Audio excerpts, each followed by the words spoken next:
You've made it through all the videos associated with Chapter 1. I hope those videos have helped you get going on your homework, maybe filled in some blanks on things you had some questions about or needed a little more information on. So let's recap Chapter 1 a little bit and then look ahead to Chapter 2 and the rest of the class.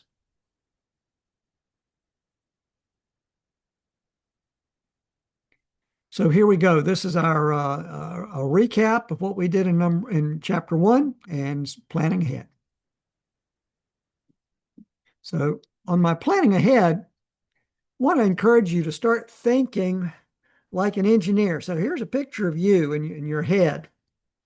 And so as you're walking around campus, you're doing things, you're seeing various things that you're observing.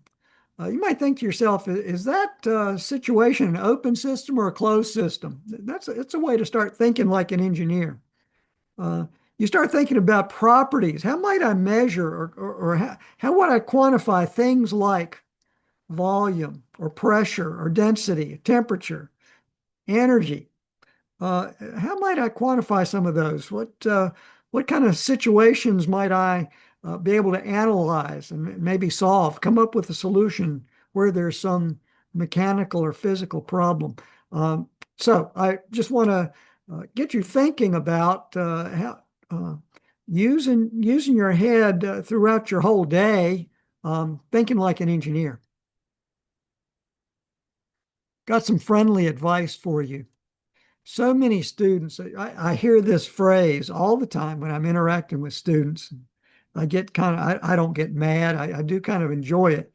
Um, and a lot of it is because I had the same mindset to some extent early in my thermodynamics experience, and that was what's the formula? What's the formula? And I always and hoping that a formula might be given to you so that all you need you've got the formula that applies to a problem. So all you need to do is do a little calculator work, and you can get a numerical answer, and that's it. And that's not the right idea here. Here's the idea. So the what's the formula question? I discourage students from asking and I encourage students when they encounter a homework problem and then certainly a quiz or test problem, always start with a sketch and then start with the fundamentals. Don't be hoping somebody's going to give you a formula because I'm confident that you're not going to get a formula in a quiz or a test. Um, your instructor may be trying to do you a favor by giving you formulas for homework problems, but they're not really doing you a favor because they're not helping you prepare for the quizzes and tests where the stakes are much higher and the grading and the proportion of your grade is much higher than simply doing homework problems. So start with a sketch, start with the fundamentals, uh, formula sheet. Your head is the best formula sheet. If you're allowed to use a formula sheet, that's fine. Use a formula sheet to a minimum, but there are so many details associated with this class. Your head is the best formula sheet, so the more you can learn and get into your head, and the less you put on a formula sheet, the better off you're going to be in performing on quizzes and tests. Would kind of like to check, would like you to browse my YouTube video channel and check out the the following playlist that I've created for you. Of course, chapter key points. That's where you that's where you can access all of the video modules where I'm trying to step through the chapters. Homework solutions, a little bit more on that here in just a minute.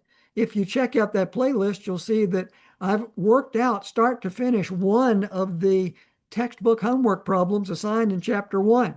Maybe it was assigned in your class, maybe not, but at least it's a worked out chapter 1 problem from the textbook. I work out a number of additional problems that I come up with out of my head, and in particular, early on in this class, you're going to be dealing with a lot of piston and cylinder problems, closed system, air or a gas or some substance contained within the piston and cylinder. And so I have a whole playlist associated with example problems that are devoted to pistons and cylinders. Check that out. See if some of those videos might help you. Another one of my good general playlists is called Thermodynamics Fundamentals. Now that covers the whole gamut of the whole course. But if you browse some of the topics in my fundamentals playlist as you go along, that might help you. There may be some topic that you say, I'd like to learn a little bit more about, like to hear. I do have some examples that I go through in the fundamentals, but most of those videos in the fundamentals playlist are sort of like mini lectures associated with certain topics. Okay. Want to encourage you to practice your problem solving skills. That's what you're doing homework for. So working on your homework prepares you to perform well on your quizzes, tests, and the exam. Now, I have, in my experience as a student, I had a lot of great guidance from my professors and instructors regarding how to solve problems. And I'm trying to pass that on. I try to pass that discipline on to you folks with my problem solving modules. And in particular, early on, I've got problem solving 1, 2, and then a third that you can find in the homework solutions playlist, way up high in the homework solutions playlist. And I give you a little bit of a recipe on how I say, consider adopting and practicing a set of procedures or a recipe for solving engineering problems, particularly thermo problems. So check out Problem Solving 01. Problem Solving 02 has example problems where I apply it. And so you'll see in the green text boxes, it's all about keeping units straight. As far as I'm concerned, keeping your unit straight is an extraordinary, in addition to the fundamentals of thermodynamics and energy systems, getting to a numerical and complete solution has an awful lot to do with keeping units straight. So keeping units straight is a part of problem solving. Keeping units straight is a key to getting a good grade. And finally, keeping units straight is a key to effective engineering practice. So all three of those things, solving problems, getting a good grade, effectively practicing engineer, all that has to do with working effectively with units. Okay, and so here's my playlist for solutions, and I have worked out one problem from the textbook in chapter 1, and I'm trying to do that throughout all the chapters that you're going to be covering in this class. Sometimes 1, sometimes 2, sometimes 3, worked out start to finish textbook problems.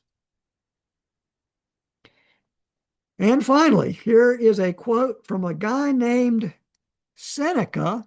Okay. And this guy Seneca lived over 2,000 years ago. Kind of hard to believe, isn't it? 2,000 years ago. He was a Roman philosopher. So he died in 65 AD. So he lived about 2,000 years ago. And here's what he said. We're quoting this guy Seneca. He says, luck is a matter of preparation meeting opportunity. And I found that to be quite true. I found that when I try to prepare for things, I have a lot better luck on things like quizzes and tests than when I don't prepare for things.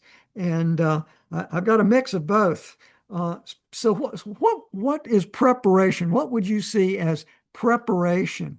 Here's what I see as preparation for thermodynamics. One is attend every class in this class. So you're going to hear things that are going to have a lot of value to you in class. Even if you don't think it's going to be a waste of time, you're going to pick something up of value every time you go to class. The other good part is that you're going to find out what your instructor's priorities are. And that's going to help you learn how to anticipate what's going to be on the quizzes and the tests. So by listening and looking for clues, looking for visual clues from your instructor, that's going to help you plan for what you're going to do on the test. And if you're in my class, I generally come out, I don't say you're going to have problem one, two, and three. That's silly to expect anything like that. But I give a lot of clues for what's going to be on my tests and exam.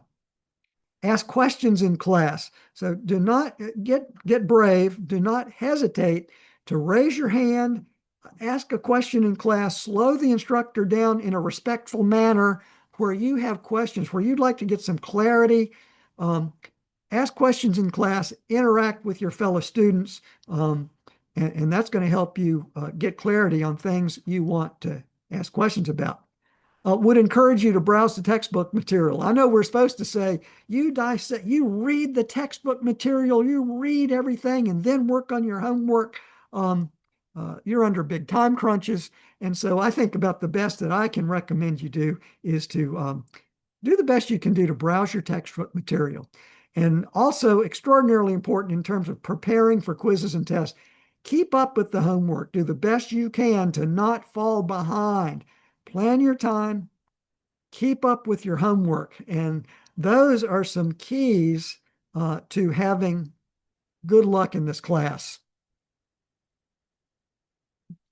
So I hope that that's helped. I hope these videos are helping you maybe flesh out some things that you want to learn a little bit more about.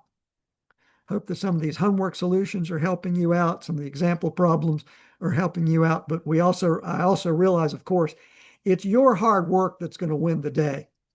So no amount of videos can help you find shortcuts. There aren't any shortcuts in this class.